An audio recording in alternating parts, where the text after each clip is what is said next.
An iron atom can rest inside a bridge, a cooking pan, or the hemoglobin carrying oxygen through your blood. It feels ordinary because Earth is full of it.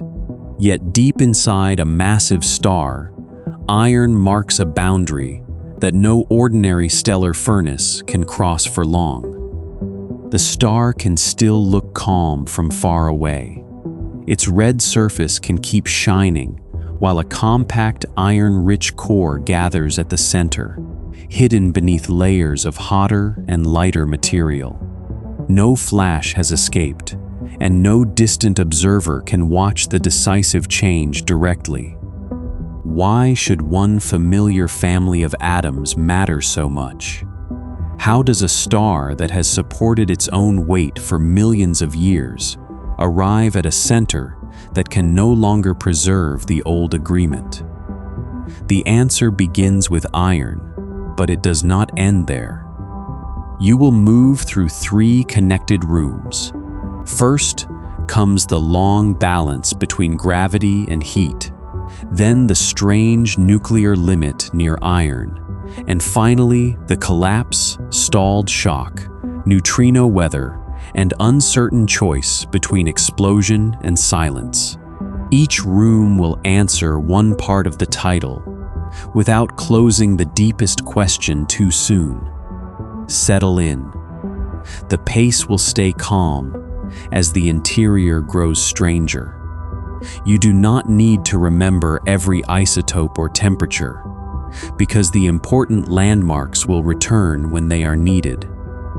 A star is not held up by a solid floor. Every layer is pulled inward by the gravity of all the matter beneath and around it. At the same time, hot particles and radiation press outward, creating a moving balance that can last for ages. What keeps that balance from slipping?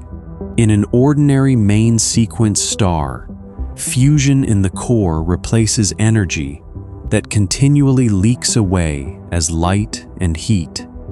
Gravity does not disappear, but the star keeps finding enough internal pressure to meet it.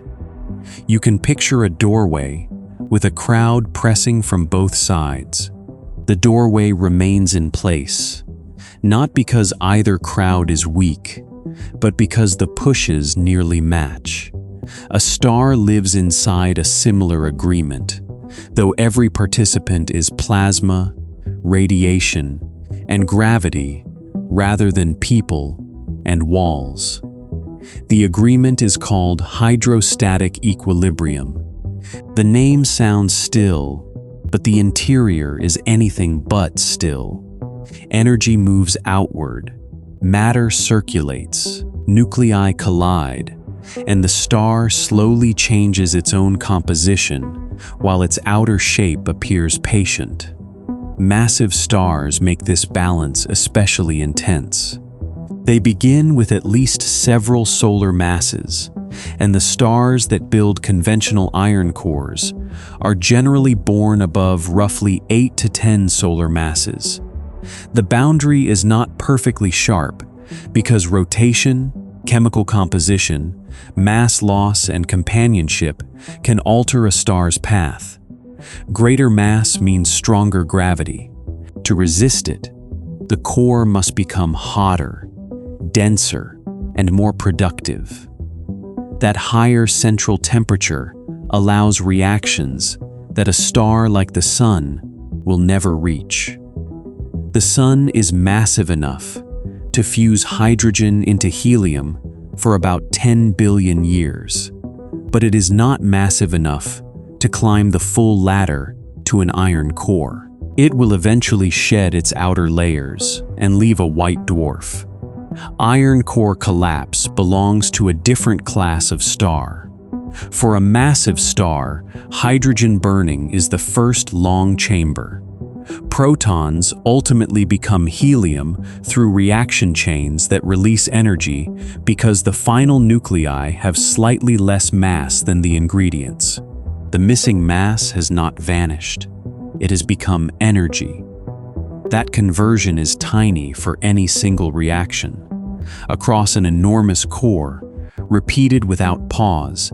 It supplies the outward pressure needed to slow gravity's work. It also creates the helium ash that will become the next fuel. Eventually, usable hydrogen in the center becomes scarce. The core then loses its former rate of energy production, contracts, and heats.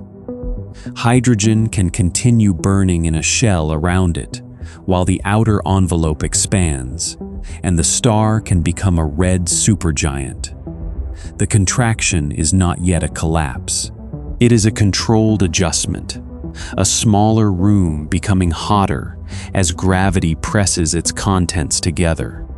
Once the center becomes hot enough, helium nuclei begin to combine. 3 helium nuclei can form carbon. Some carbon captures another helium nucleus and becomes oxygen. The star has opened a new furnace, and the renewed energy slows the contraction again. This second agreement lasts far less time than hydrogen burning, perhaps hundreds of thousands of years for a massive star rather than millions. The exact duration depends on the star, but the direction is reliable. Each advanced stage tends to become shorter. The shortening is not simply impatience. Heavier nuclei carry more positive charge, so they repel one another more strongly. The core must reach higher temperatures before collisions can overcome that electrical barrier, often enough to matter. Hotter cores also lose energy efficiently through neutrinos. These nearly massless particles interact so weakly that many escape from the stellar interior without sharing their energy with surrounding matter. In the late burning stages, the star can pour energy into neutrinos that no telescope sees. This means the furnace must work faster merely to keep the old balance. Fuel disappears more quickly, while neutrino cooling becomes more important.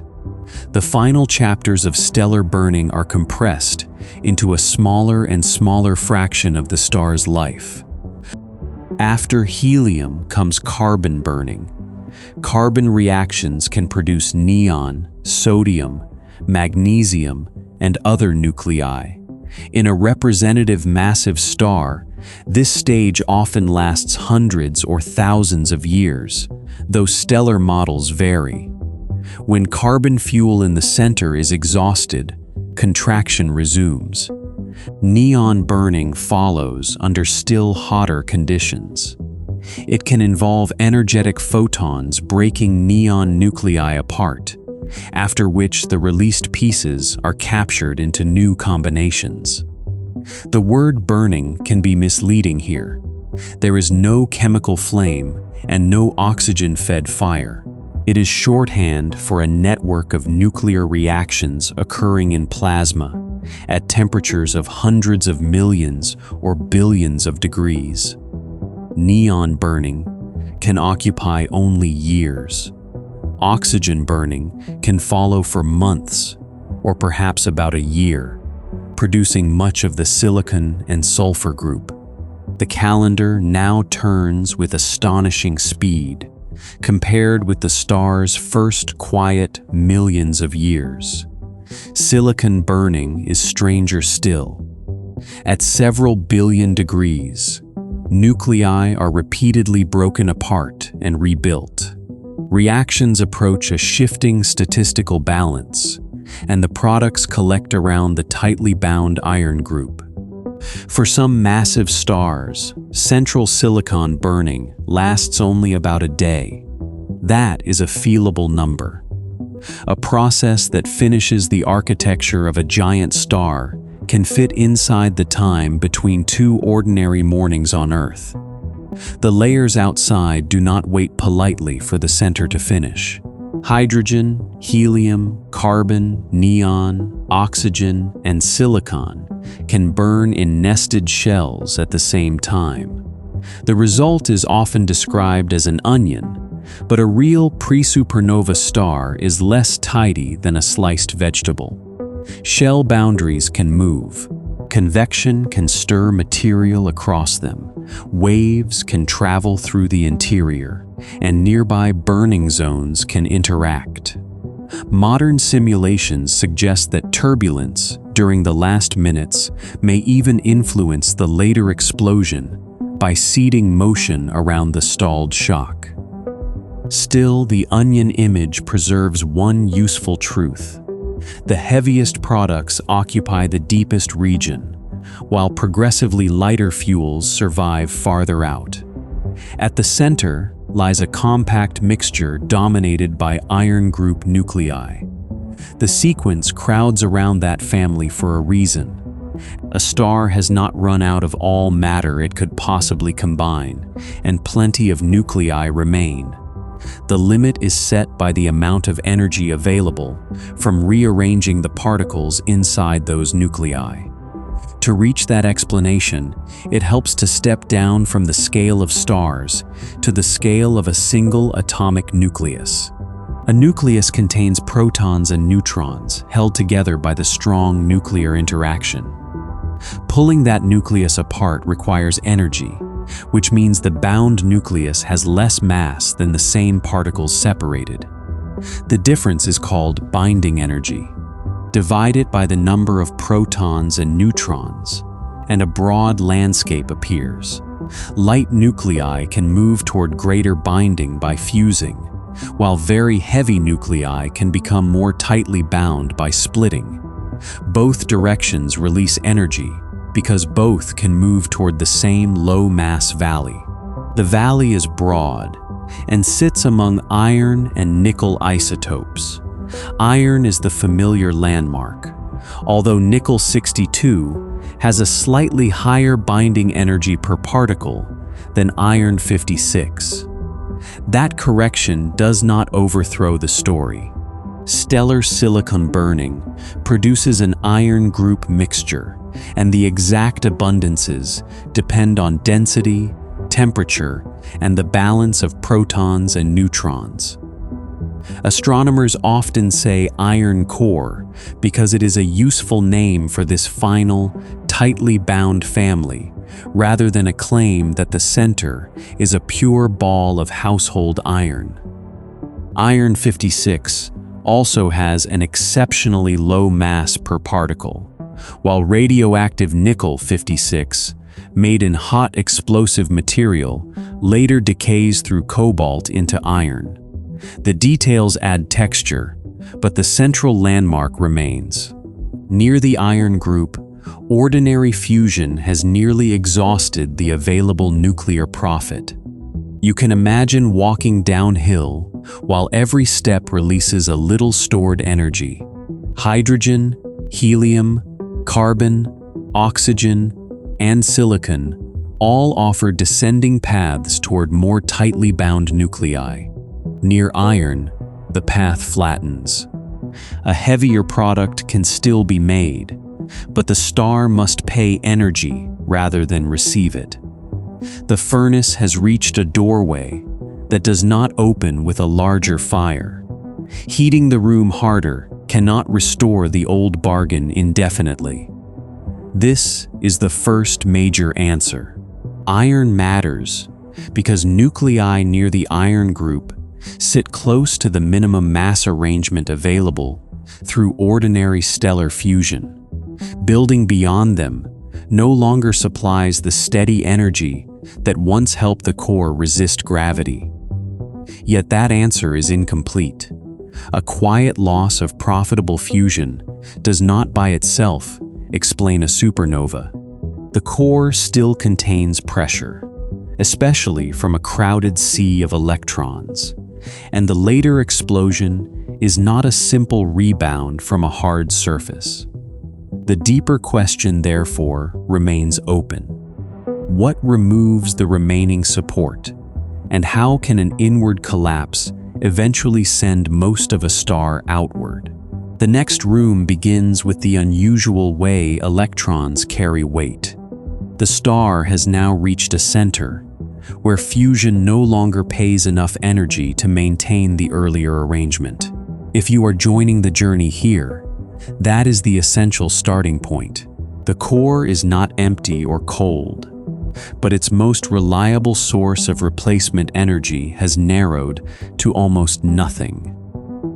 Even so, the core does not fall at the first appearance of iron group nuclei. It is supported for a time by heat and by a quantum pressure that does not require ordinary burning. The main carriers of that pressure are electrons. Electrons belong to a class of particles that resist being packed into identical quantum states. As density rises, they must occupy a wider range of momenta, even when the material is not becoming hotter in the everyday sense. That enforced crowding creates electron degeneracy pressure. The phrase sounds abstract, but you can hold its role in one concrete image. A white dwarf can support roughly the mass of the Sun within a sphere about the size of Earth, largely because degenerate electrons resist further compression. A massive star's iron core temporarily borrows the same kind of support. There is a limit to what this support can carry. Subramanian Chandrasekhar showed that a cold, non-rotating white dwarf, supported by relativistic electrons, cannot remain stable beyond a mass near 1.4 times the mass of the Sun.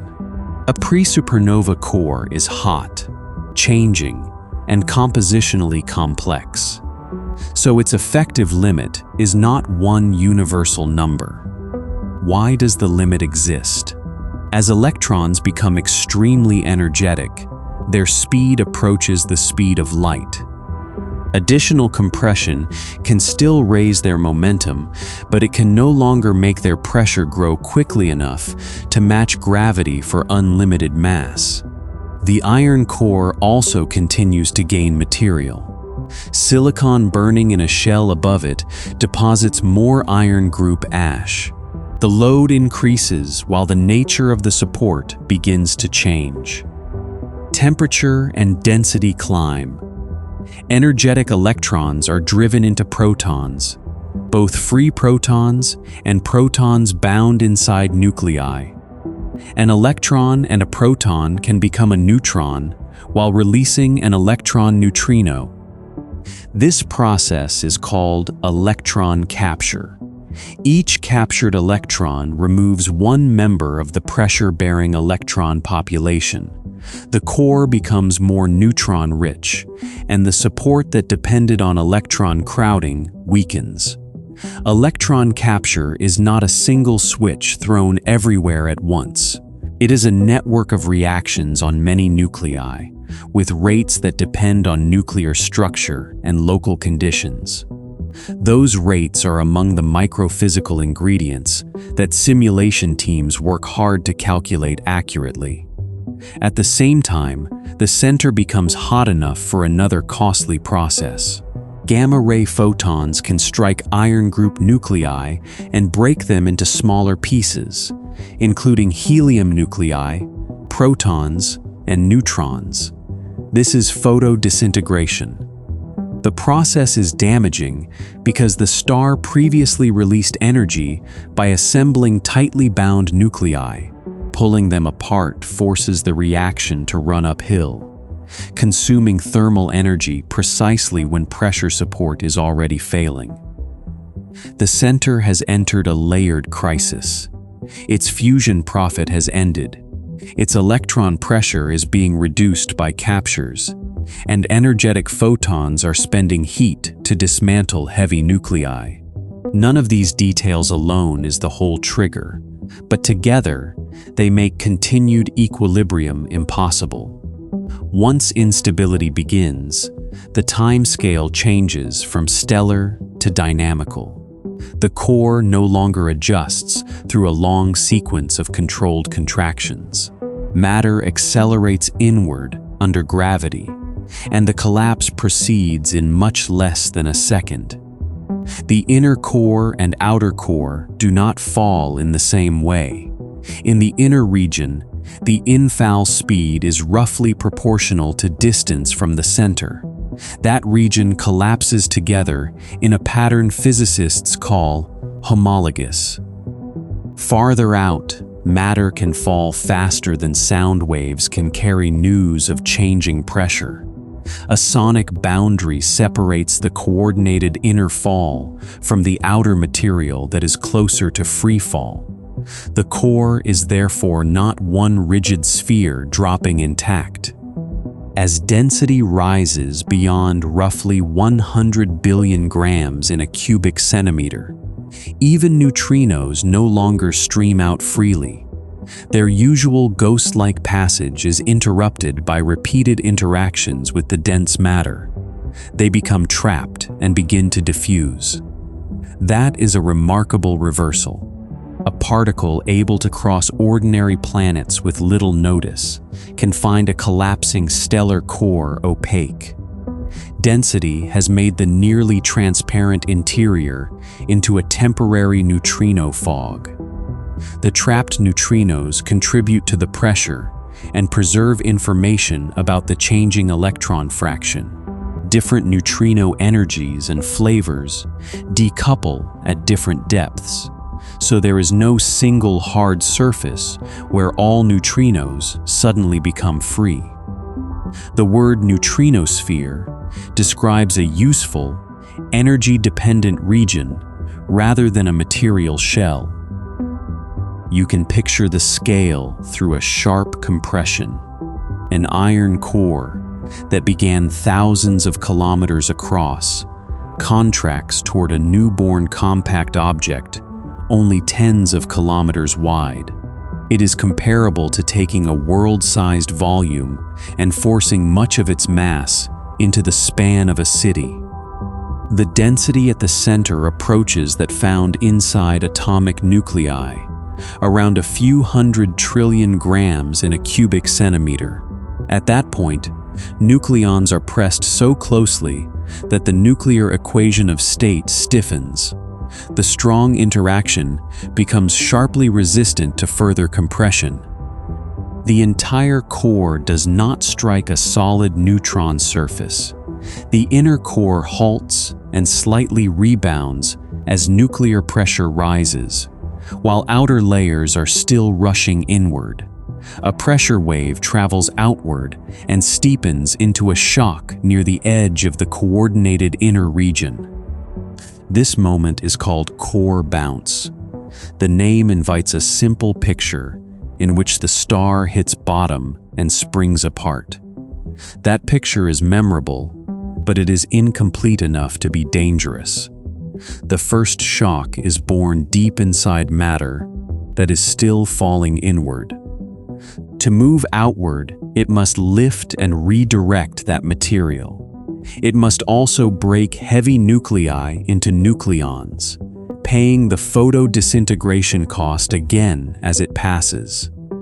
A flood of electron neutrinos escapes when the shock crosses regions where nuclei are dissociated and electron capture accelerates. This prompt burst is one of the cleanest time markers in a theoretical neutrino signal. Yet the energy carried away is energy the shock does not retain. Within roughly a tenth or 2/10 of a second after bounce, the shock reaches a radius of only about 150 to 200 kilometers. Then it stalls. The enormous event has advanced no farther from the center than an ordinary drive between neighboring cities. What stopped it? The shock spent energy breaking iron group nuclei apart, lost energy through neutrinos, and met a continuing rain of infalling matter. Its outward motion became a standing boundary through which matter still flowed inward. If you keep one surprise from this room, keep the stalled shock. Core bounce begins a shock, but bounce alone does not launch the visible explosion. In detailed spherical simulations, the prompt shock fails. The star has therefore reached an unexpected pause. Inside lies a hot proto-neutron star, still contracting and radiating neutrinos. Outside, the remaining stellar layers continue to fall toward a shock that is no longer escaping. For a few hundred milliseconds, The future can depend on a small region between those two structures. Matter passes through the shock, slows, heats, and settles inward. Neutrinos streaming from below can be absorbed there and return a fraction of their energy. The region where absorption produces net heating is called the gain region. Below it, closer to the proto-neutron star, neutrino emission tends to cool the matter. Above it, near the shock, neutrino absorption can help the gas become buoyant. Only a modest fraction of the neutrino energy must couple to the surrounding matter, but modest is relative. The newborn compact object releases an immense reservoir of gravitational binding energy, most of it carried away by neutrinos over several seconds. A small fraction of an enormous reservoir can still help unbind a star. Is neutrino heating enough by itself? In one perfectly spherical dimension, usually not.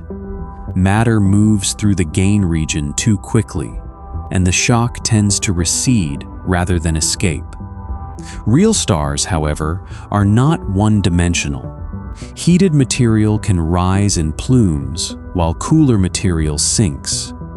The shock can wobble, stretch, and develop large-scale asymmetries that change how long matter remains in the heating zone. This is where the deepest part of the title begins to separate into two answers. Iron helps explain why the old support fails and why collapse begins. It does not alone determine whether the stalled shock will revive into a successful supernova. The explosion, if it comes, depends on a negotiation among neutrinos, turbulence, accretion, rotation, magnetic fields, and the structure inherited from the star's final burning stages. Modern three-dimensional models have made that negotiation more believable, but not perfectly predictable. The next room is therefore not a larger blast. It is a patch of neutrino-heated matter, only a few hundred kilometers wide, moving in uneven currents above a newborn neutron star. Inside that small and restless space, an entire stellar envelope can receive permission to leave. At the center of the stalled system, the proto-neutron star is not yet the cool, compact object it can eventually become. It is hot, swollen, and layered with matter still arriving from above. Over the next seconds, it contracts, while neutrinos diffuse outward from regions of extraordinary density. If you have entered the story at this point, iron has already done its essential early work. The iron group marked the end of profitable fusion, electron capture weakened support, and the core collapsed. Bounce made a shock, but that shock has stalled beneath the star's surface. The remaining question is narrow in space and large in consequence. Can enough energy remain behind the shock for long enough to turn accretion into expansion? The leading answer for ordinary core collapse supernovae is delayed neutrino heating assisted by motion in more than one dimension. Electron neutrinos and electron antineutrinos can be absorbed by neutrons and protons in the gain region. Each interaction transfers a little energy and can alter the local balance of particles. The gas warms, while fresh matter continues to descend through the shock. The word delayed matters. The shock is not rescued at the instant of bounce. It lingers, often for hundreds of milliseconds, while heating and accretion compete. That interval is short on a human clock, but it is spacious compared with the milliseconds of core collapse. Fluid can circulate many times, Small differences can grow into large plumes and asymmetric flows. Turbulence contributes time and pressure. Heated material rises and pushes outward against the shock, while cooler material falls toward the proto-neutron star. These motions can keep some matter in the gain region longer, giving neutrinos more opportunity to deposit energy. The shock can also develop a large-scale oscillation called the standing accretion shock instability. It can slosh from side to side or spiral around the center. The motion is not a decorative ripple. It changes the path and dwell time of infalling gas. Convection and this shock instability can occur together, and separating their roles in a simulation is not always simple. Both break the false perfection of a spherical model. Both can help the shock occupy a larger volume. As the shock expands, the pressure of newly arriving matter can decline. If an interface between silicon-rich and oxygen-rich layers reaches the shock, the accretion rate can drop sharply. That change can make revival easier. This is one reason the star's final interior structure matters so much. Two stars born with similar masses can develop different shell boundaries, density profiles, rotation, and core compactness. They can meet different fates. Older summaries often drew a simple line. Stars below a particular initial mass exploded into neutron stars, while heavier stars failed and became black holes. Current models instead suggest islands of explodability scattered across a wide range of initial masses. Where are those islands? Different simulations do not yet place them in exactly the same locations. The outcome depends on how stellar evolution, neutrino transport, nuclear matter, and multidimensional flow are modeled. This uncertainty is not ignorance about everything. Several modeling groups now agree qualitatively that neutrino shock reheating can drive ordinary core collapse explosions when helped by convection, shock instability, and the star's inherited asymmetries. The challenge has shifted toward precise prediction. Some rapidly rotating stars with strong magnetic fields can use a more magnetically driven route. Twisted fields and rotation can channel energy into jets or highly asymmetric outflows. These cases are thought to be unusual rather than the default. The most energetic hypernovae and some long gamma-ray bursts can require that rarer engine. A calm red supergiant with a slowly rotating core is more likely to follow the neutrino-assisted path. Nature probably does not insist on one mechanism for every massive star. A simulation has no single visible lever that declares revival. Researchers track shock expansion, accretion, neutrino heating, turbulent pressure, and whether matter gains positive total energy and continues outward. The balance is sometimes described through a critical condition. For a given rate of matter falling through the shock, enough net neutrino heating can move the system across a threshold. Above that threshold, no steady stalled solution remains.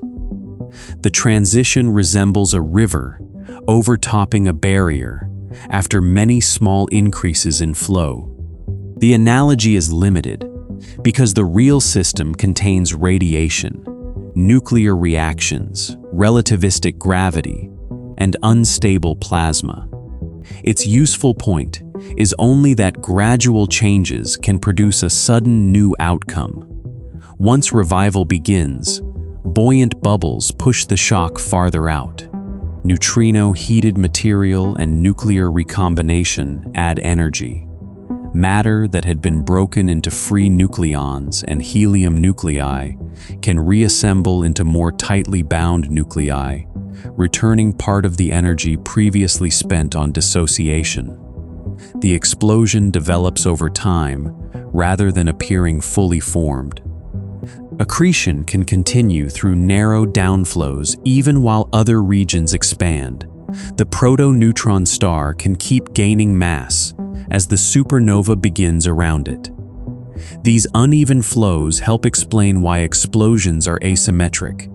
They can also give the newborn neutron star a recoil, producing the high space velocities observed for many pulsars. The kick is a fossil of motion that began while the shock was still close to the center. Some material initially pushed outward can later fall back. If enough returns, the compact remnant can become heavier, and in some cases, a neutron star can later collapse into a black hole. A successful explosion and a black hole are not always mutually exclusive outcomes. Other stars never achieve sustained shock revival.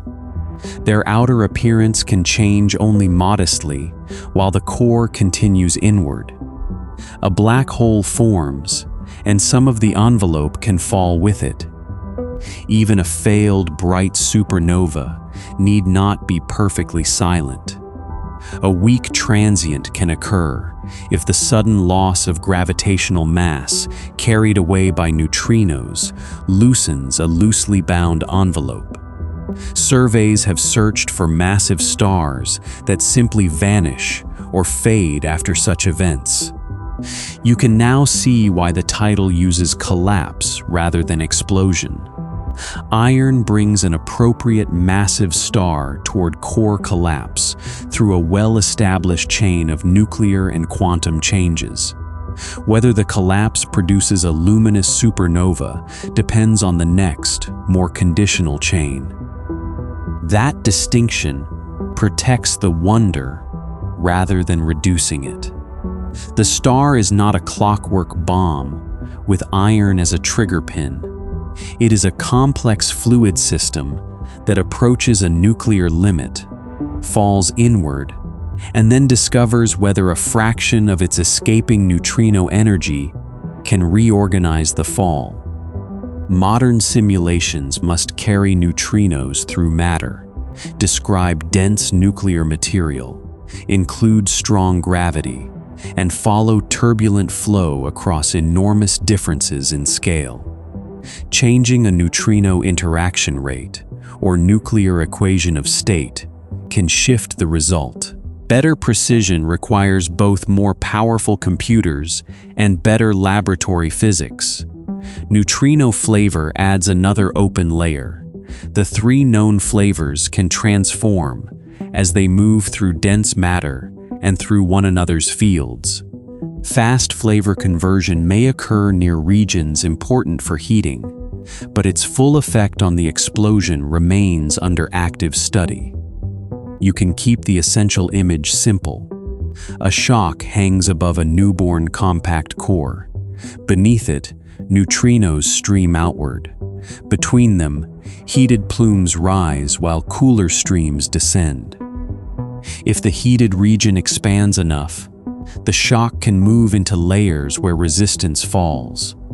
The small inner weather system becomes an outward traveling front.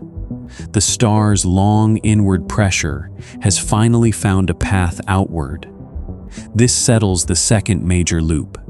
Bounce alone is not the explosion. The delayed, asymmetric exchange among neutrinos, matter, and inherited stellar structure offers the leading route from a stalled shock to a growing supernova. The next signal, however, is not necessarily light. Before the shock reaches the surface, a different messenger can leave the core almost immediately. On Earth, it has already arrived once from a nearby stellar collapse and opened a new kind of astronomy. The energy ledger deserves a room of its own, because the word explosion encourages the eye to follow light. In core collapse, light is not where most of the released energy goes. The dominant reservoir comes from gravity. As a stellar core contracts into a compact object, the total binding energy carried away from a newborn neutron star is roughly a few hundred times the characteristic kinetic energy of an ordinary supernova. Most of that enormous difference leaves as neutrinos. The visible display is only a thin, luminous edge of the event. A small, absorbed share matters because the original reservoir is immense. If even a few % of the neutrino flow deposits energy behind the stalled shock under favorable conditions, the amount can rival what is needed to unbind much of the envelope. The challenge is transferring the right fraction to the right matter before it accretes. The gain region is therefore less like a fuel tank and more like a brief exchange zone. Matter enters through the shock with inward momentum. It must absorb energy, remain long enough to become buoyant, and join an expanding flow. Recombination helps once the expansion begins. Nucleons and helium nuclei that were separated by the shock can assemble into heavier nuclei, releasing binding energy. This does not create the original gravitational reservoir, but it can add to the energy of the ejecta. Radioactive decay plays a later role. Nickel and cobalt do not launch the shock. Their decay warms already expanding material and shapes the light curve after the central engine has done its work. These stages are easy to merge into one imagined blast. Keeping them separate makes the physics clearer. Gravity releases the largest reservoir. Neutrinos carry most of it. Heating and turbulent flow help revive the shock. Recombination supports the outflow, and radioactive decay illuminates the aftermath. The proportions vary among stars and models. Some explosions are weak, while others are far more energetic. Rapid rotation and strong magnetic fields can redirect the ledger in unusual events. For an ordinary neutrino-driven case, the remarkable fact is efficiency rather than excess. The star does not need to capture most of its neutrinos. It needs a small coupling to persist inside a moving, unstable region. This is why one-dimensional models can fail, while multi-dimensional ones succeed. Rising plumes and shock deformation can lengthen the heating time without changing the total neutrino reservoir by orders of magnitude. Geometry changes the efficiency of the exchange. The energy ledger also protects a final scientific distinction. Iron does not contain a hidden explosive store that suddenly ignites. Its importance is the opposite, because fusion near and beyond the iron group no longer supplies the old profit. Collapse releases gravitational energy because the core becomes dramatically more compact. The explosion borrows a small share of that released energy through a complicated route. The familiar metal opens the fall, while the newborn compact object supplies the reservoir that can help reverse part of it. With that ledger in place, the first messenger becomes easier to understand. Neutrinos dominate the released energy and leave before light. A detector on Earth is therefore listening to the main event, not to a faint side effect. Neutrinos are made throughout the collapse, but most of the gravitational energy released by the forming compact object eventually leaves in their form. They diffuse out over several seconds from matter that is otherwise almost impossible to escape. The visible display carries only a small share of the full energy budget. Because neutrinos interact weakly, they can leave the dense central regions before the shock has crossed the star. Light cannot announce the event from the surface until that shock arrives or radiation escapes through surrounding material. The core can therefore send its first message through particles that are nearly invisible. In February of 1987, that sequence reached Earth from the Large Magellanic Cloud, a blue supergiant about 160,000 light-years away, underwent core collapse. Several underground detectors recorded a brief cluster of neutrino events. Only roughly 24 useful detections were collected across the main instruments. That sample was tiny compared with the number of neutrinos that passed through Earth, but it was enough to connect a neutrino burst with a visible supernova. The burst arrived about 2 hours before the first reported visible light observation. Did the neutrinos travel faster than light? No. They escaped the star earlier. Both kinds of signal crossed interstellar space at speeds extremely close to the cosmic limit, but the photons we noticed had to wait for the disturbance to reach regions from which light could get out. The event became Supernova 1987A. Its neutrinos supported the basic picture of core collapse and compact object formation. Decades later, the James Webb Space Telescope found strong evidence for a mission energized by a newborn compact object at the Remnants Center, most likely a neutron star. The old detection also revealed how much a nearby future collapse could teach. Modern observatories would record vastly more neutrino interactions from an event within the Milky Way. Different detectors are sensitive to different flavors and reaction channels, giving complementary views of the burst. The Supernova Early Warning System links neutrino experiments around the world. When multiple detectors see a consistent burst, the network can send a prompt alert to astronomers. Telescopes can then turn toward the sky before the first visible light appears. How much warning would there be? It might be minutes, hours, or even days, depending on the size and structure of the stellar envelope, the material surrounding the star, and how quickly the event can be located. A stripped star and a swollen red supergiant do not hide their shocks for the same length of time. Direction is one challenge. Most supernova neutrino interactions do not point cleanly back to their source. Some detector channels preserve more directional information, and combining instruments could narrow the search. You can think of the early alert as an invitation to every kind of observatory: neutrinos, gravitational waves, visible light, infrared, ultraviolet, radio, and X-rays leave different depths at different times.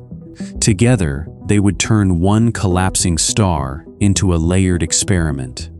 Gravitational waves can carry information from asymmetric motion in the core and post-bounce flow.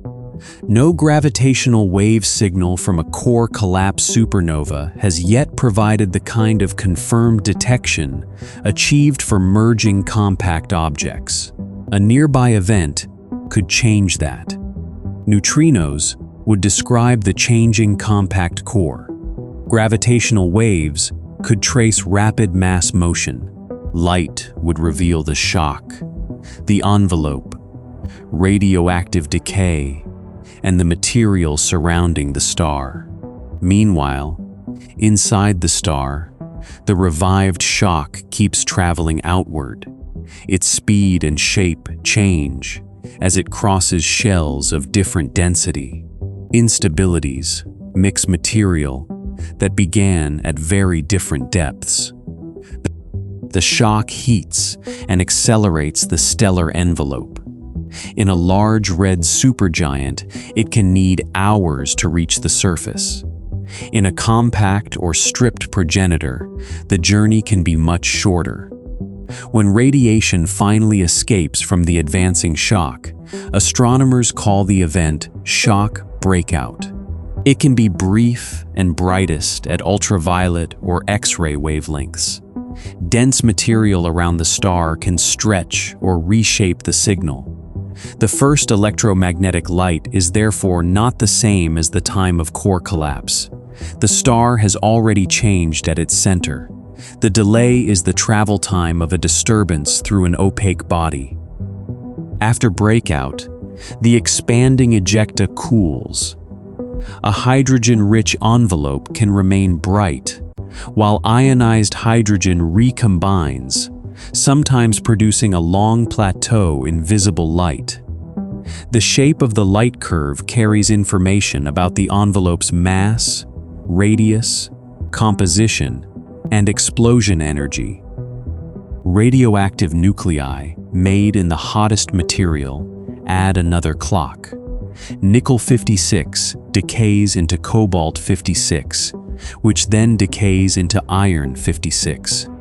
Gamma rays and energetic particles from those decays deposit heat in the expanding debris. This chain helps power the later light curve. It also clarifies a subtle point from the iron limit. The hottest explosive material can initially make radioactive nickel, and the familiar iron appears later through decay. Spectra divide supernovae by the fingerprints of elements in their light. Type II events show hydrogen. Type 1b events lack obvious hydrogen, while Type 1c events lack both obvious hydrogen and helium. All three can arise from core collapse. The difference often reflects what happened to the star's outer layers before death. Winds, or a companion star, can strip away hydrogen and helium while leaving the iron core story intact. Type I, a supernovae, belong to a separate family. They are thermonuclear disruptions involving white dwarfs rather than the collapse of an iron core in a massive living star. Their similar brightness makes them important distance markers, but their engine should not be mixed into this title's answer. The classification names came from observed spectra before the underlying families were fully understood. Nature's mechanisms do not always align neatly with the historical labels. That is why astronomers often say core collapse supernova when they mean the shared physical origin. The appearance of a nearby collapse from Earth depends on distance, dust, and the star itself. A supernova elsewhere in the Milky Way might be hidden in visible light, but vivid in infrared and neutrinos. You would not need the event to threaten Earth for it to transform astronomy. Most plausible galactic candidates are far enough away that the dominant human experience would be scientific, not dangerous. Detectors would watch a stellar core change almost in real time. There is something quietly inverted in this sequence. The most weakly interacting particles deliver the earliest warning, while brilliant light arrives later. The messenger that barely touches matter tells us first that matter has undergone its most extreme change. That early signal lands another loop. Core collapse begins in darkness, and the core's first escape is a neutrino burst. The visible supernova is the delayed surface consequence of a hidden event that has already remade the center. The expanding debris will soon carry the story into a much longer timescale. For weeks, months, centuries, and then millennia, it will spread through surrounding space. The final shape will preserve clues about the explosion that no observer saw directly.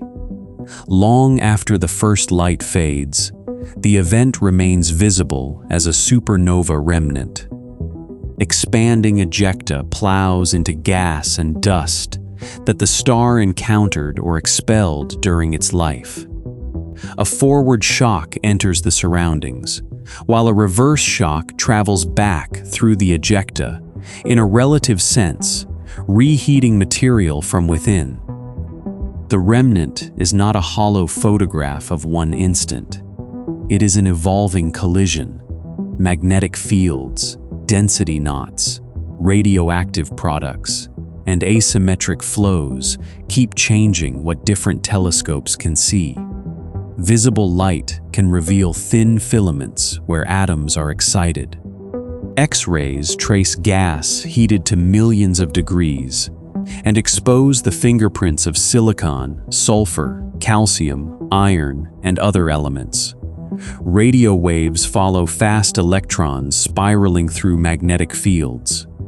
These old clouds matter because they are evidence left by a process hidden inside an opaque star. The distribution of iron group material can test how deeply the star mixed and how asymmetrically the shock traveled. Cassiopeia A offers a vivid example. Its light probably reached Earth only a few centuries ago, though the historical sighting is uncertain. Today, its expanding knots form a many-colored laboratory in X-ray, infrared, optical, and radio observations. Some iron-rich ejecta appears surprisingly far from the center. That placement suggests powerful overturn and mixing during the explosion. The star did not peel apart in perfect concentric shells. The Crab Nebula preserves a different outcome. The supernova witnessed in the year 1054 left a pulsar at its center. The rotating neutron star drives a wind of energetic particles that makes the surrounding nebula shine. A neutron star contains roughly a stellar mass within a sphere about 20 kilometers across. If you hear the familiar spoonful analogy, remember that it hides more than it reveals. The important fact is that matter has been compressed to densities comparable with atomic nuclei. The object is not made only of free neutrons. Its outer crust contains nuclei and electrons, while deeper layers may include superfluid neutrons, superconducting protons, and perhaps more exotic phases. The composition of the innermost core remains uncertain. That uncertainty is tied to the nuclear equation of state. Observations of neutron star masses, radii, cooling, and mergers restrict how dense matter can behave. A future galactic supernova would add neutrino and perhaps gravitational wave evidence from the moment such an object is born. Some neutron stars become pulsars because their magnetic beams sweep across Earth as the star rotates. Others possess magnetic fields strong enough to be called magnetars. These labels describe later observable behavior, not separate kinds of core collapse at the opening moment. The newborn star can rotate many times each second. It cools mainly by releasing neutrinos from its interior, then gradually settles toward a smaller radius. Its crust forms as the outer layers solidify. What decides whether the remnant is a neutron star or a black hole? The mass and structure of the collapsing core matter, but so do shock revival, continuing accretion, rotation, and fallback. There is no single initial mass that predicts every outcome. If the proto-neutron star accumulates more mass than dense matter can support, collapse can continue into a black hole. That can happen promptly, after a delayed failure of the explosion, or later when ejecta falls back. Each path could leave a different signal. The neutrino emission can end abruptly if a black hole forms. In a nearby event, such a cutoff would be a striking clue. Gravitational waves and electromagnetic behavior could add context, though the exact signatures depend on geometry and surrounding matter. A black hole forming inside a massive star does not automatically produce a visible, energetic supernova. Some envelopes can largely disappear inward. In rapidly rotating cases, an accretion disk and jets can instead create an unusually energetic transient. This range of outcomes corrects another simple story. Iron does not guarantee that a star will explode brightly. It helps bring the core to a regime where gravitational collapse becomes unavoidable, but the envelope's escape remains conditional. The difference between the collapsing core and the visible star is easy to lose. The core can form a compact object, even when the outer display is weak. Conversely, a luminous event can be shaped as much by materials surrounding the star as by the original explosion energy. Binary companions make the landscape still richer. Many massive stars exchange mass with a partner. A companion can strip an envelope, alter rotation, and change the kind of spectrum observers later classify. Mass loss before collapse can surround the star with shells or winds. When fast ejecta strikes that material, kinetic energy becomes light. An interaction-powered supernova can be unusually luminous without requiring the central engine alone to explain every photon. This is why astronomers reconstructed death by combining several records. The early light curve speaks about radius and nearby material. Spectra speak about composition and speed. The remnant speaks about mixing, asymmetry, and the long collision with space. Neutrinos would speak about the compact core. Gravitational waves could speak about its rapid motion. No single messenger contains the entire event. The same is true of the title's familiar metal. Iron is one decisive landmark, not the whole terrain. Its nuclear binding explains the end of the long fusion staircase, while quantum pressure, weak interactions, and gravity explain the actual fall. The remnant then preserves the next negotiation. Plumes, shocks, and radioactive ash record whether the inner weather succeeded in moving the envelope outward. A lopsided cloud can be the cooled shadow of turbulence that lasted less than a second. Centuries later, that shadow can span many light years. The compact remnant remains near the middle or races away from it, while filaments brighten and fade as shocks encounter new material. The event becomes slower without becoming still. If you arrived here late, the story can be gathered into one line. A massive star reaches an iron group limit. Its core collapses to nuclear density, and the resulting shock needs neutrino, heated, asymmetric help if the envelope is to escape.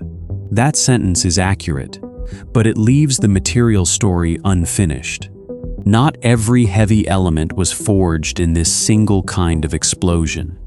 Yet core collapse still changes the chemistry of galaxies in profound ways.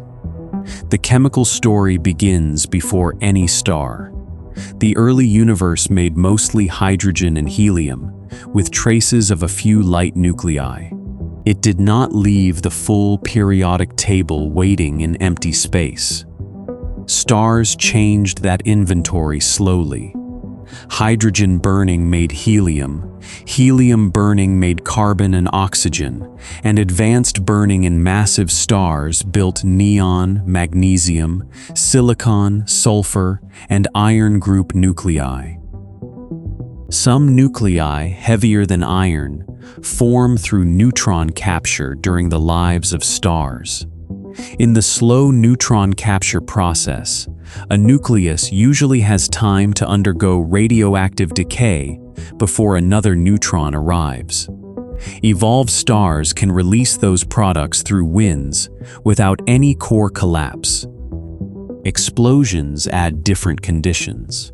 When a supernova shock heats oxygen and silicon-rich layers, reactions proceed rapidly and can reshape the abundance pattern. Explosive silicon burning produces iron group nuclei, including radioactive nickel-56. Neutrinos can also alter nuclei in the passing material. The neutrino process contributes to certain relatively rare isotopes. Exactly how much each event makes depends on the progenitor and explosion. Does a core collapse supernova make every element heavier than iron?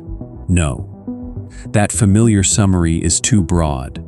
Much of the rapid neutron capture material, including a major share of gold and other very heavy nuclei, is now strongly associated with neutron star mergers, though rare kinds of stellar explosions may also contribute. Type 1a supernovae are important producers of iron group elements. Core collapse events produce and disperse oxygen, silicon, and many other nuclei, along with some iron group material. Galactic chemistry is a shared archive written by several kinds of stars and explosions. Even the iron inside a human body has no recoverable address label.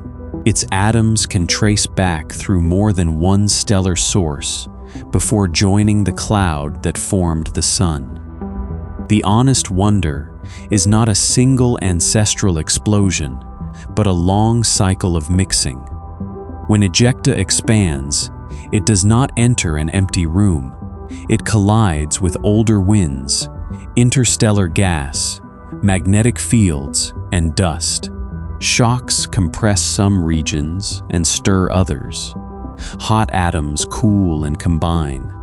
New dust grains can condense within expanding debris, though later shocks can destroy part of them. Infrared observations follow that changing dust and help estimate how much survives. Over long periods, enriched material joins the wider interstellar medium. A later molecular cloud can contain products from many generations of stars. Gravity can gather one small part of that cloud into a new stellar system. The Sun formed about 4.6 billion years ago from such mixed material. Meteorites preserve isotopic clues to the environment around that birth cloud. Some short-lived radioactive isotopes suggest that nearby massive stars influence the material, though the exact delivery history remains debated. Planets then sorted the ingredients again. Iron moved into Earth's core during planetary differentiation, while smaller amounts remained in the mantle and crust. Biology later recruited iron for proteins that move electrons and bind oxygen. The same element therefore occupies very different structures. In a massive star, iron group nuclei gather near a fusion limit. In Earth, iron helps build a planetary core. In blood, individual iron ions help hemoglobin carry oxygen. The shared name should not blur the differences. Stellar core iron is an ionized nuclear mixture under extreme density and temperature. A steel beam is a cool, solid alloy, and biological iron is bound inside molecules. Still, the continuity of the nuclei is real. The number of protons defining iron remains 26.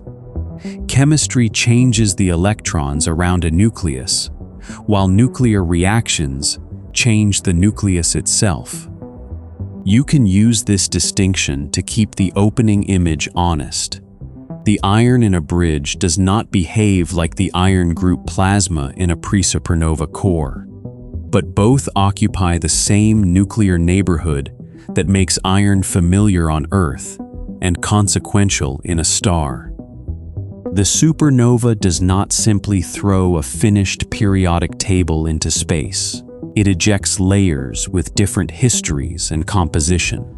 Mixing then folds those layers into one expanding remnant. The deepest iron-rich material can be difficult to expel. Some of it stays in the compact remnant, and some can fall back. What escapes depends on the explosion's energy and asymmetry. This creates an observational puzzle. Astronomers see the products that were actually ejected and illuminated, not a complete inventory of everything the star made. Models must connect those measurements back to invisible layers and lost material. Spectral lines provide one route. Each element and ion interacts with light at characteristic wavelengths. When hot remnant gas emits X-rays, those fingerprints can be spread across an image to map composition. Radioactive gamma-ray lines provide another route. Isotopes such as titanium-44 can reveal nucleosynthesis in the deepest ejecta. Their distribution in remnants like Cassiopeia tests three-dimensional explosion models. You can trace the chemistry back to the inner weather. A plume that rose behind the stalled shock can carry freshly made nuclei outward. A downflow can send other material back toward the proto-neutron star. An atom found far from the remnant center can preserve the consequence of a turbulent decision made near a radius of a few hundred kilometers. Scale has unfolded from a small gain region to a cloud many light years wide. There is no need to make that cycle sentimental too early. It is already extraordinary as physics.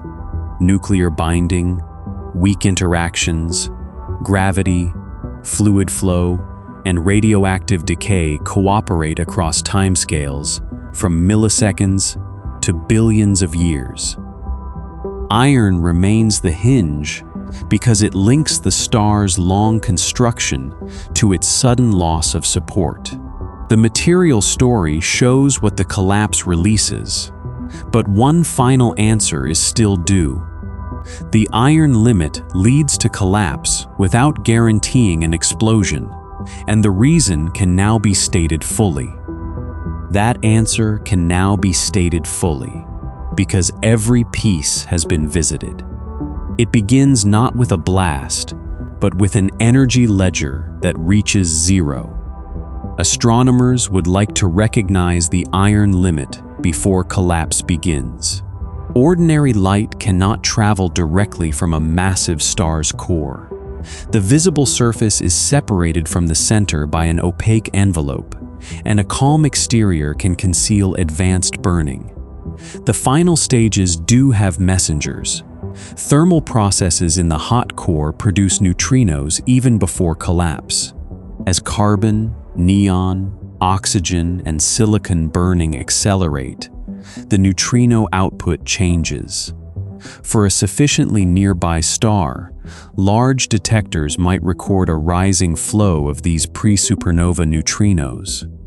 The signal could offer hours or days of notice that the central fuel sequence was nearing its end. The reach depends on detector size, background noise, distance, and the star's mass. Such a warning would be different from the sharp burst of core collapse. It would be a quieter increase, a low-energy preview of the star's hidden schedule. Several observatories study how to recognize that pattern. The difficulty is that a star's final schedule cannot be read from surface color alone. A red supergiant may vary, dim, brighten, and expel dust for many reasons unrelated to immediate collapse. Convective cells can cover a meaningful fraction of its surface. Betelgeuse provided a useful lesson when it dimmed dramatically around the end of the 2010s. Observations linked much of the event to cooling and a cloud of material ejected from the star. The dimming did not establish that a supernova was about to occur. Betelgeuse will eventually reach core collapse, but eventually is broad on a human calendar. Estimates of its remaining lifetime are uncertain, and no honest observation provides a precise date. A famous star can be physically advanced without being scheduled for tomorrow. That uncertainty does not make monitoring pointless. Surface motion, mass loss, pulsation, and chemical signatures help constrain stellar models. Long archives become especially valuable if a watched star later explodes. Astronomers have identified progenitor stars in images taken before some supernovae. After the explosion, they align the new event with the older frame and ask which point of light disappeared. This can reveal whether the progenitor was a red supergiant, blue supergiant, yellow supergiant, or part of a binary system. The method has shown that many ordinary hydrogen-rich supernovae come from red supergiants. It has also raised questions about the apparent shortage of the most luminous red supergiant progenitors in some samples. Dust, small number statistics, binary evolution, and failed explosions may all contribute. The star seen before death is only the outer boundary of the model. Researchers must infer the core from mass, luminosity, composition, and evolutionary calculations. Small uncertainties in late burning can lead to different internal density structures. Three-dimensional stellar evolution is beginning to show why.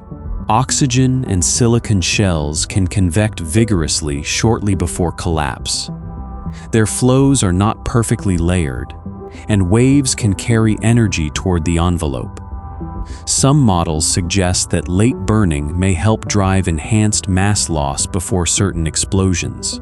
Observations do find dense circumstellar material around many supernovae, implying that some stars changed rapidly near the end. The connection is active research rather than a universal rule. What would count as a decisive warning? A coordinated rise in pre-supernova neutrinos from a known nearby star would be unusually direct. A sharp collapse burst would be decisive, even if telescopes had not yet seen a change. The core would announce itself through weak interactions, because the envelope is opaque to light. This repeats the same inversion encountered in supernova 1987A. The particles hardest to detect can carry the cleanest early news.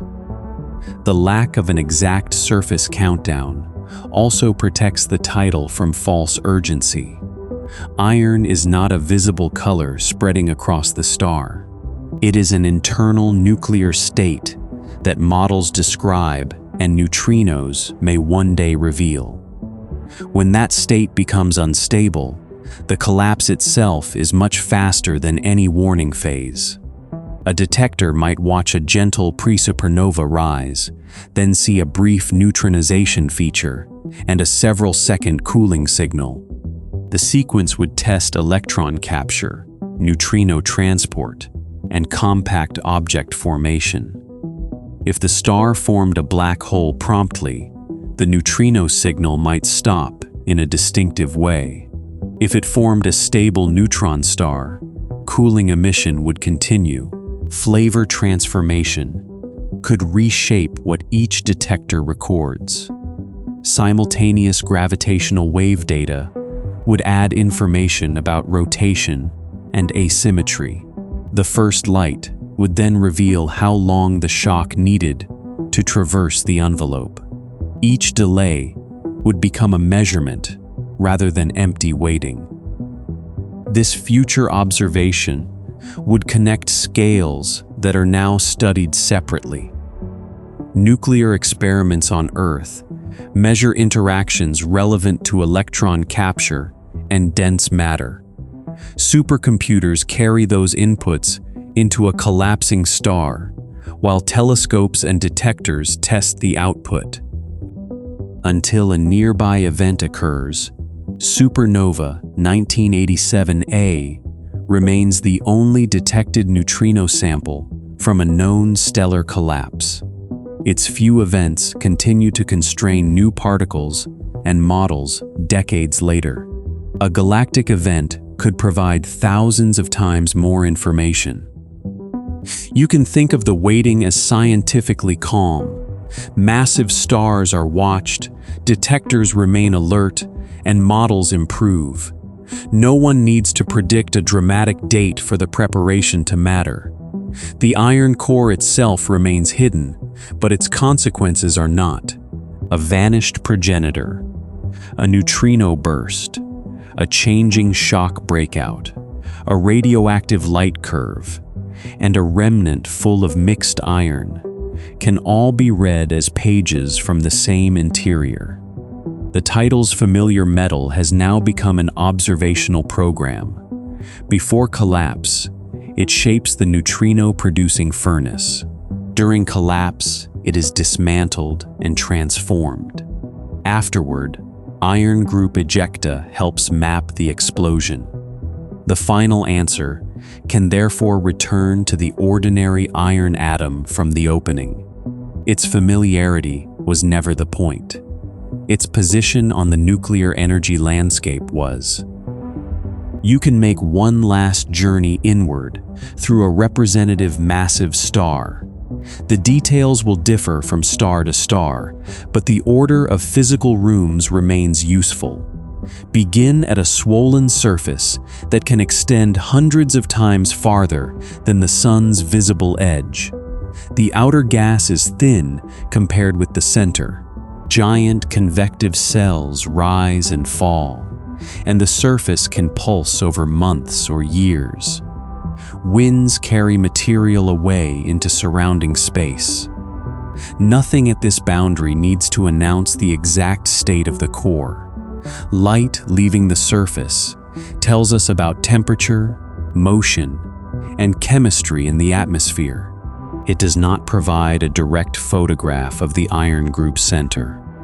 As you move inward, density and temperature rise. Hydrogen can burn in a shell around a helium-rich region. Deeper still, helium and carbon products form older layers of the star's history. The labels are not painted on sharp walls. Convection blurs boundaries, and the composition can change with direction. The onion remains a map rather than a perfect object. Farther down, oxygen and silicon-rich shells operate on short clocks. Their turbulence can become vigorous during the final hours and minutes.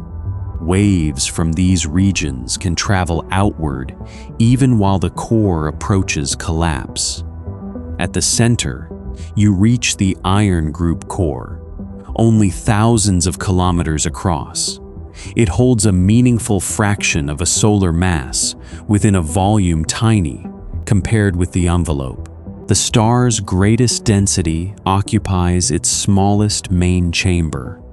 Silicon shell burning keeps adding ash. Degenerate electrons help carry the increasing weight. Thermal neutrinos leave with energy that the surface never sees. The core approaches an effective stability limit. Electron capture reduces the number of pressure-bearing electrons, while high-energy photons begin to break heavy nuclei apart. The support becomes weaker as the load becomes harder to carry. Then the timescale falls through the floor. The center contracts, and the outer core accelerates inward. Sound can no longer coordinate the whole region. In less than a second, the core crosses an immense range of density. Neutrinos that once escaped become trapped. The inner matter reaches nuclear density and stiffens. A pressure wave becomes a shock. For an instant, the word explosion seems almost justified. Then the shock spends itself on dissociation and infall, stalling only a few hundred kilometers from the center. The entire vast envelope is still largely unaware. Its inner boundary is falling, but no light has crossed the star. The visible surface can remain almost unchanged during the decisive central interval. Behind the shock, a new compact object radiates neutrinos. Above it, matter falls through the shock and lingers in a heated region. Plumes rise, downflows descend, and the shock deforms. This small space is the hinge between two futures. If heating and turbulent support win enough room, the shock revives. If accretion and energy loss dominate, the core can continue toward a black hole. Suppose revival succeeds. The shock moves into lower density layers, and the outflow grows. Recombining nucleons return energy, burning changes composition, and buoyant bubbles carry deep material outward. The shock still needs time to cross the envelope. Neutrinos have already left. Perhaps gravitational waves have already carried a faint record of asymmetry. At the surface, shock breakout releases the first electromagnetic announcement. Expanding gas brightens and cools. Spectral lines reveal which outer layers survived until the explosion. Days and weeks later, the star is no longer a star in equilibrium. It is ejecta, radiation, and a compact remnant. Radioactive decay keeps part of the debris luminous. Years and centuries later, the ejecta becomes a remnant. The compact object turns, cools, or hides. Shocks move through both stellar debris and surrounding gas. Millions of years later, some of the dispersed material can be thoroughly mixed into the galaxy. A later cloud can gather it without preserving the event's name. The nuclei continue while the original structure disappears. This inward and outward walk exposes the scale reversal at the heart of a supernova. A star, perhaps hundreds of millions of kilometers wide, changes fate inside a region measured in hundreds of kilometers. The first critical interval lasts less than a heartbeat, yet the consequences expand for millennia. A brief core collapse can create a remnant that remains visible for generations of observers. An energy limit among nuclei can reshape a region of the galaxy. The quietest moment in that chain may have been the formation of the iron group core. The surface still looked like a star, while the center had already lost its profitable path forward. The most decisive boundary did not shine. The journey also shows why the phrase "star explodes" is too compressed. The core collapses first. The shock stalls. A delayed and asymmetric engine can revive it. And only later does the surface produce the display called a supernova. That order is the intellectual center of the episode. Iron marks where the long fusion staircase ends. Gravity and weak interactions explain the fall, while neutrinos and multidimensional flow help explain the possible escape. One final room remains. It is not another process, but the precise answer to the opening question, followed by the quieter meaning of an ordinary iron atom after the star is gone. The opening asked why one familiar family of atoms matters so much.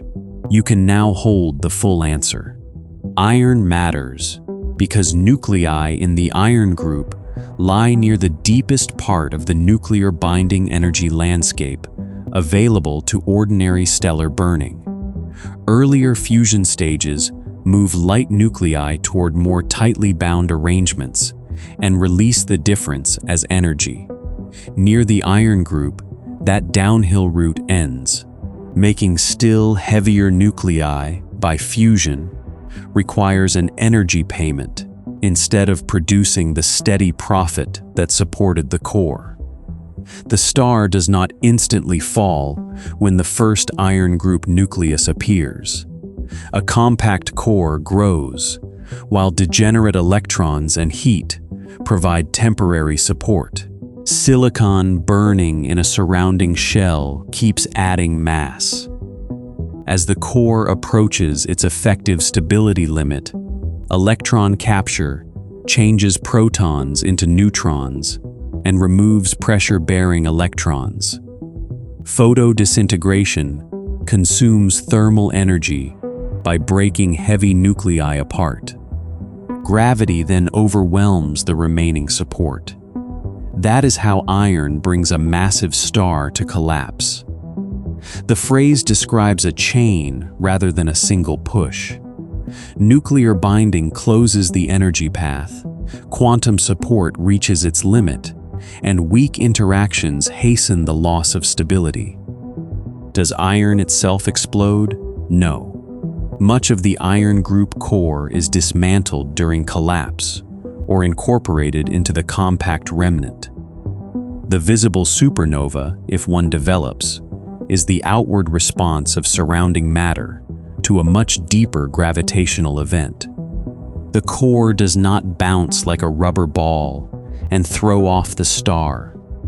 Nuclear matter stiffens and launches a shock, but the shock quickly stalls after paying for dissociation and confronting continued infall. Neutrino energy does not simply blast the envelope away. Neutrinos deposit only a fraction of their energy in a gain region, and multi-dimensional turbulence helps that heating remain effective long enough to revive the shock. Not every iron core produces a bright supernova. Some collapses form black holes with weak or failed optical displays. The progenitor's structure, rotation, mass loss, and accretion history influence the result. These corrections do not weaken the central story. They reveal that the explosion is harder to achieve than the collapse.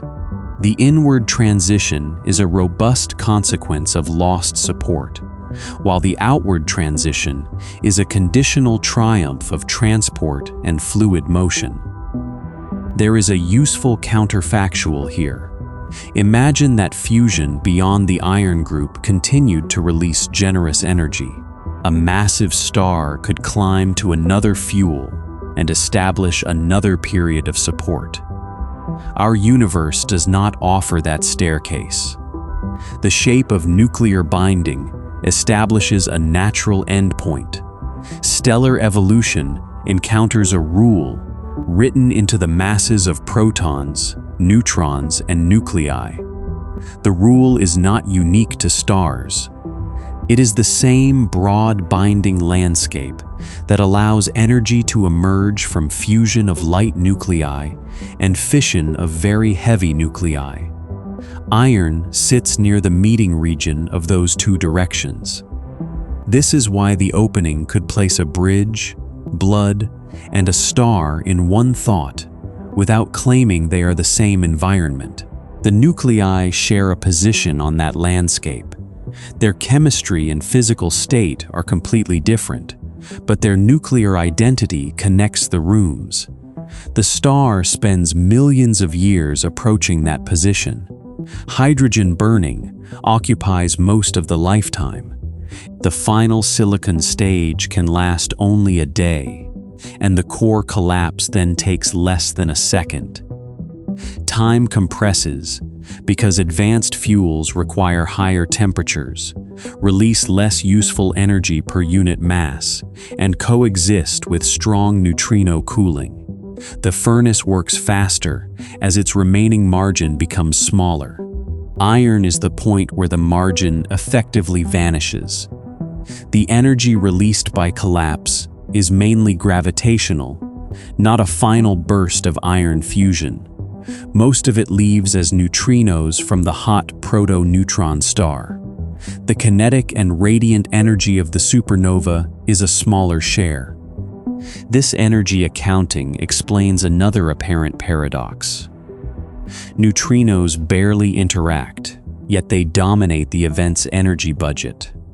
Their weak interaction lets them carry energy out of matter that traps light, while a small absorbed share can help revive the shock. The deepest answer is therefore a sequence of limits. The first is the nuclear limit near iron. The second is the support limit of crowded electrons. The third is the limited strength of the prompt shock. The successful supernova occurs only if the system finds a path through all three. Fusion can no longer hold the center. Degeneracy can no longer carry the growing core. Neutrino-heated, asymmetric flow then gives the stalled shock another chance. Each limit acts on a different scale. Nuclear binding belongs to individual nuclei. Degeneracy belongs to a quantum sea of electrons. Shock revival belongs to a turbulent region hundreds of kilometers wide. Together, they change a star that can span hundreds of millions of kilometers. That nesting of scales is one reason core collapse remains difficult to simulate and rewarding to understand. A small error in microphysics can influence an enormous visible outcome. The answer is also honest about what remains open. Simulations increasingly produce neutrino-driven explosions in 3 dimensions, and a qualitative consensus has strengthened. Precise predictions for which progenitors explode. Their energies and their remnants are still developing. Future neutrino and gravitational wave observations will test the models at their most hidden stage. Better nuclear experiments will refine electron capture and dense matter. Better surveys will connect progenitors to remnants.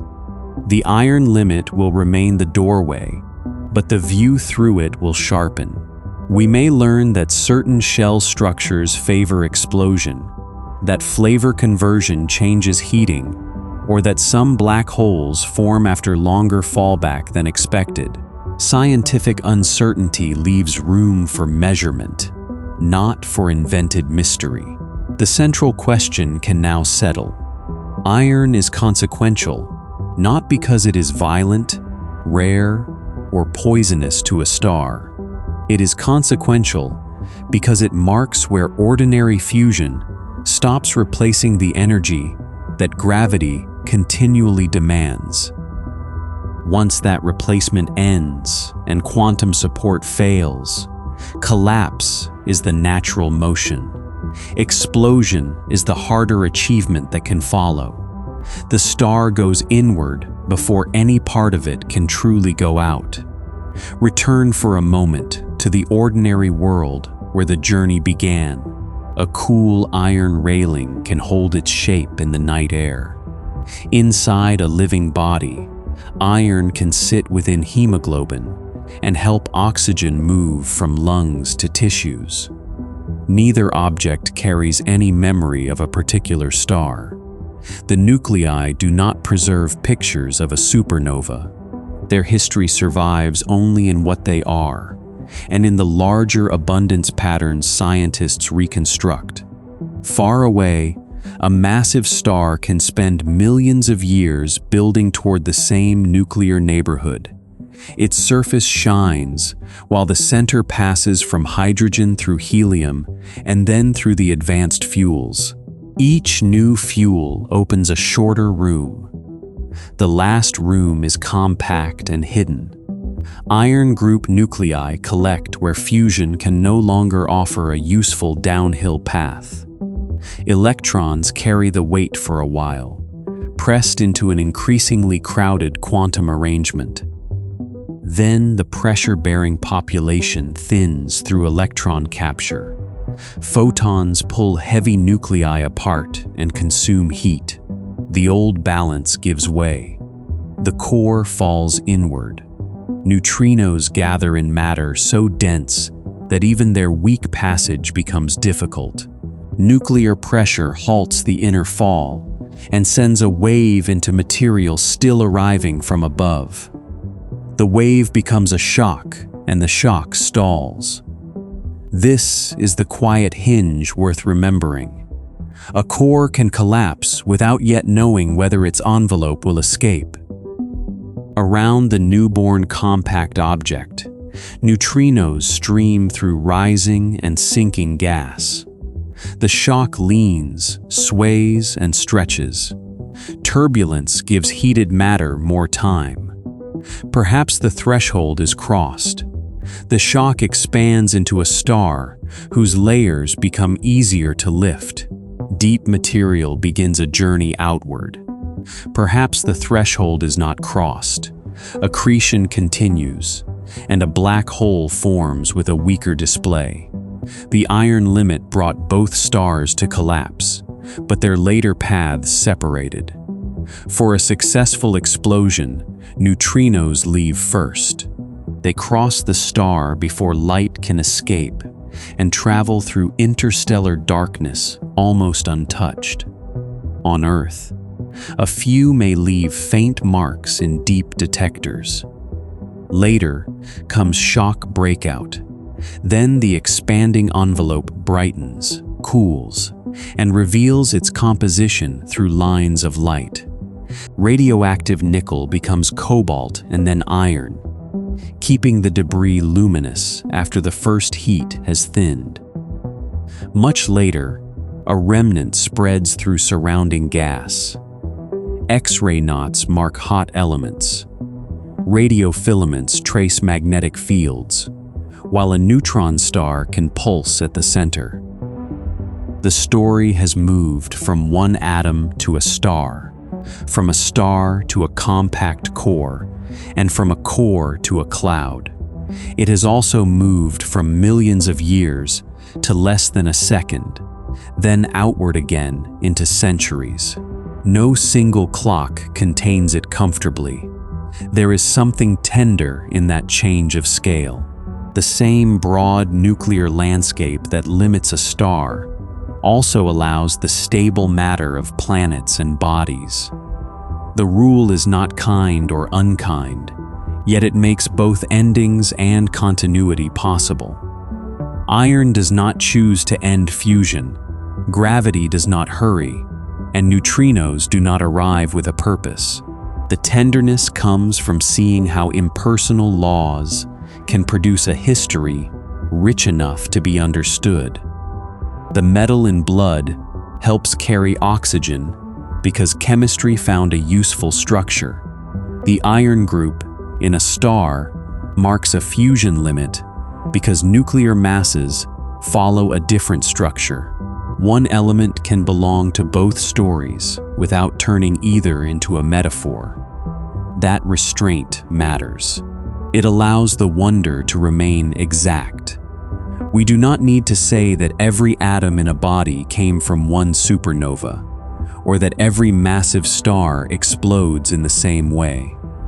The truthful version is wider. Generations of stars, winds, white dwarf explosions, core collapses, and perhaps neutron star mergers shared material across the galaxy. A later cloud gathered a small portion, and Earth organized it again. One quiet piece of that inheritance now carries oxygen through the listener who has followed this far. Another piece can rest in a building, a tool, or the planet below. Their ordinary presence hides an extraordinary position on the nuclear map. The star's answer can now be left complete. Iron leads an appropriate massive star into collapse because it marks the end of energy-releasing fusion, after which the growing core can no longer maintain support through electrons and heat. Collapse follows when electron capture and photodisintegration deepen the loss. The supernova requires one more achievement. A shock born at nuclear density must survive its own energy losses, and neutrino-heated turbulence must help it move outward. That part remains sensitive to the star and still carries real scientific uncertainty. This division is the final clarity. Iron closes the old source of support. Gravity begins the fall. Neutrinos and turbulent matter can open the way back out. You can let the details recede now.